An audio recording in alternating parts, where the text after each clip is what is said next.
Hey, welcome to The Explainer. Today we're diving into a learning system that's thousands of years old. But you know what? It might just hold the secret to dealing with our crazy modern world. We're talking about a method that's all about deep connection over mindless clicks and real wisdom over just, well, raw information. So just think about this for a second. How did entire philosophies, incredibly complex music, and even scientific knowledge get passed down through the ages totally intact without any printing presses or cloud storage? I mean, how's that even possible? It's a pretty wild question when you stop to think about it. Well, the answer is a tradition called the Guru-Shishya Parampara. Now, that's a Sanskrit term, and it literally means the lineage from teacher to disciple. But this was so much more than a method. It was this deep personal bond, a kind of unbreakable chain of knowledge being passed from one person to the next. To really get this tradition, we have to understand the two people right at the heart of it all. And as you're about to see, the words teacher and student really don't even begin to cover it. First up, you have the guru. And let me tell you, a guru is way more than just an instructor. This is someone who is seen as a source of wisdom, a person who actually embodies what they teach. It's not just about the facts they know, it's about who they've become through their own life experience and deep self-realization. And on the other side, you have the Shishya, or the disciple. Now, this is not your typical student just sitting in a classroom taking notes. Nope. The Shishya is an active, totally dedicated participant. The whole idea is that real learning can only happen when the disciple is completely committed, almost like they're tuned to the exact same frequency as their guru. Okay, this is where you can really see just how different this is from our modern ideas about education.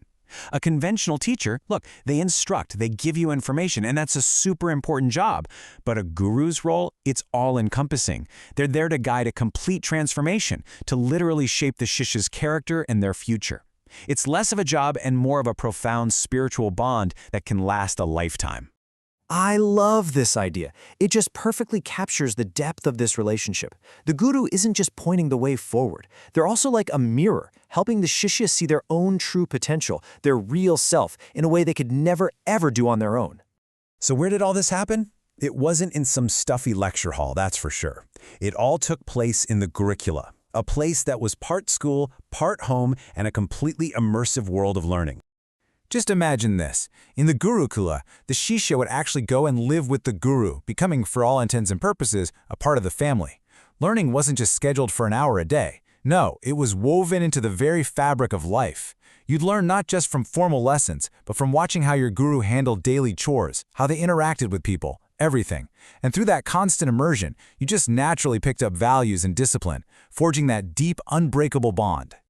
So that begs the question, right? How was all this knowledge actually passed on? Well, it was a process that went way, way beyond just reading books. It pretty much boiled down to three main pillars. First, the oral tradition was everything. Teachings were spoken, and the Shishya had to listen with this incredible focus, absorb the words, and really reflect on their meaning. Second, you learned by doing. It was all about practical application. And third, and this might be the most important part, was character development. The goal wasn't just to create a scholar, it was to shape a good, compassionate, and disciplined human being. And here's something that's really important to get. While its roots are deep in Hinduism, this model was so powerful that its core principles, the revered teacher, the dedicated student, the holistic approach, they spread across so many different schools of thoughts. It became a cornerstone of learning in Jainism, Sikhism, and Buddhism too.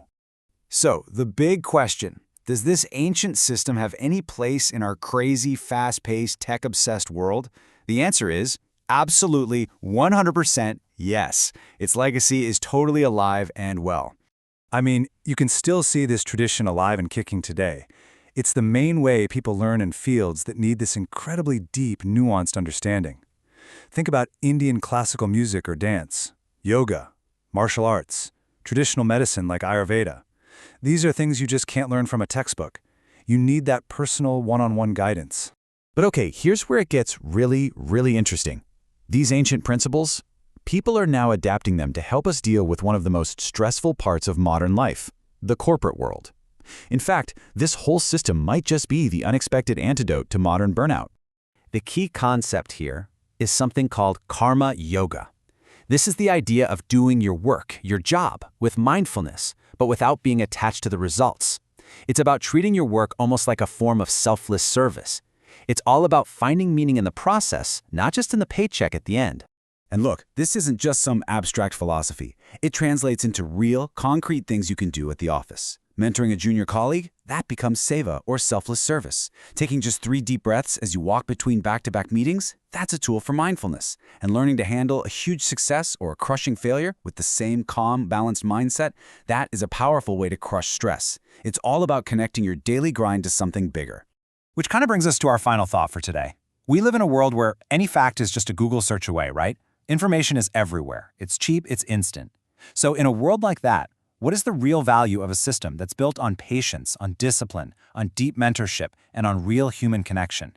What can wisdom give us that information just can't? It's definitely something to think about. If you're someone who likes to go beyond the surface to find that deeper wisdom, then make sure you subscribe to The Explainer and hit that little bell so you never miss another deep dive. Thanks so much for watching, and we'll see you next time.